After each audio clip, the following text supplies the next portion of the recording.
Amazing. Attention. Experience.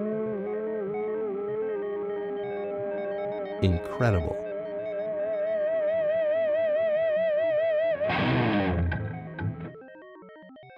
Bonjour monsieur.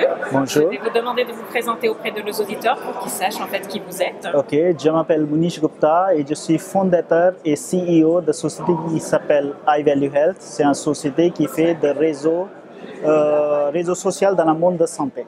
D'accord. Par votre présence à cette conférence, puisque là on parle de développement, d'économie et la santé, donc la santé fait partie d'un des thèmes de ce... Absolument. Donc santé, c'est un des thèmes qui fait partie ici important, mais aussi c'est un sujet qui reste important pour l'Afrique en général, dans le sens où la démographiquement parlant, ça va quasiment doubler d'ici une décennie à peu près. Et il y a déjà des choses à faire. Et imaginons si ça double le chaos que ça peut créer en même temps. Donc le potentiel d'Afrique, ça peut tout convertir dans le chaos pour tout le monde. Donc l'idée, c'est d'adresser un certain nombre de problèmes qu'on peut adresser aujourd'hui, utilisant la technologie même de passé, c'est-à-dire la technologie à la base, avec les moyens ou des choses qui existent dans le pays. Et c'est ça qu'on essaie de faire la promotion autour, que tout le monde peut accéder à un certain nombre de choses. Nous, on joue que sur la partie très basse, c'est-à-dire on est là pour augmenter la sensibilisation. Parce qu'après, régler les problèmes ou faire des prescriptions, ce n'est pas notre métier, on ne rentre pas dans cette chose, dossier médical, on ne fait pas de prescriptions, mais notre objectif, c'est que les gens qui n'ont pas accès aux infos, qui ne peuvent pas aller voir le médecin, on peut expliquer ou il faut aller quelque part pour chercher ou lire qu'est-ce que c'est.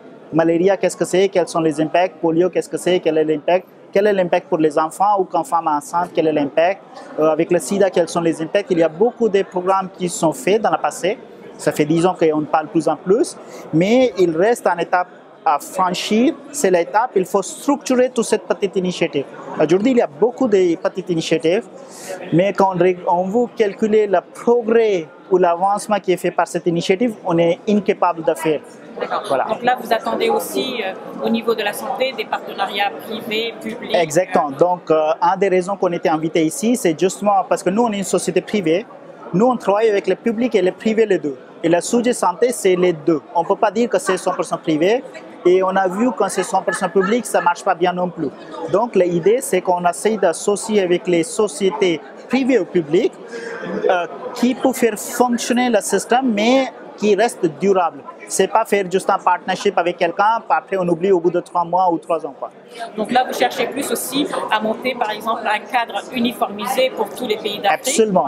Absolument. Donc l'idée ici, c'est en fait comme tous les pays d'Afrique sont présents, l'idée c'est pour dire, voilà, on partage tout ce qu'on a déjà fait, pour dire, voilà, les parties qu'on trouve communs, avec toute cette expérience, comment on peut prendre cette base commune pour tous les autres pays et une fois on est sur la même base et là on peut faire étape par étape progresser.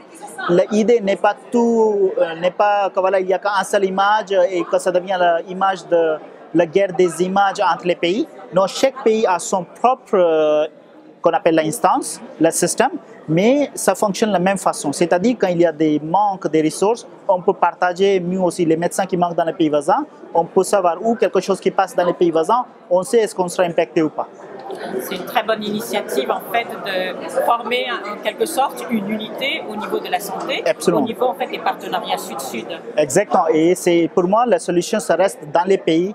C'est pas les gens d'extérieur, moi ou d'autres gens qui vont régler. Nous, on peut être juste un enabler, pas plus que ça. L'objectif, ça reste ça. Nous vous remercions beaucoup. Est-ce que vous avez trouvé ce que vous avez cherché ici lors de cette conférence? Est-ce que vous avez eu des contacts intéressants? Si, on a eu des contacts et la partie qui était super bien, je pense, on a écouté pour l'histoire des femmes. Et en fait, on travaille déjà avec des femmes. Et en fait, on donne la technologie gratuite de notre part, donc c'est un investissement de notre part. On donne la technologie gratuite à ces femmes qui ont envie de devenir entrepreneurs, comme ils testent parce qu'il y a beaucoup de choses qui manquent à ces femmes. Donc, on remplit qu'une partie. Parce qu'il y a des gens qui manquent l'argent, il y a des gens qui manquent la technologie. Mais on dit, voilà, si on peut donner la technologie, au moins, ils n'ont pas besoin de réfléchir à ça. Mais on sait en même temps que c'est le processus d'apprentissage. Et une fois ils ont appris comment ça marche, ils arrivent ici. Et en plus, pour nous, la partie de la valeur ajoutée de ces femmes, ils connaissent la réalité sur le terrain. Nous, on ne peut pas connaître ce terrain. Donc, c'est qu'on appelle le trade-off pour nous, technologie contre le savoir réel sur le terrain. C'est des interfaces aussi. Voilà, exactement. Nous vous remercions beaucoup pour Je vous en prie. cette précision.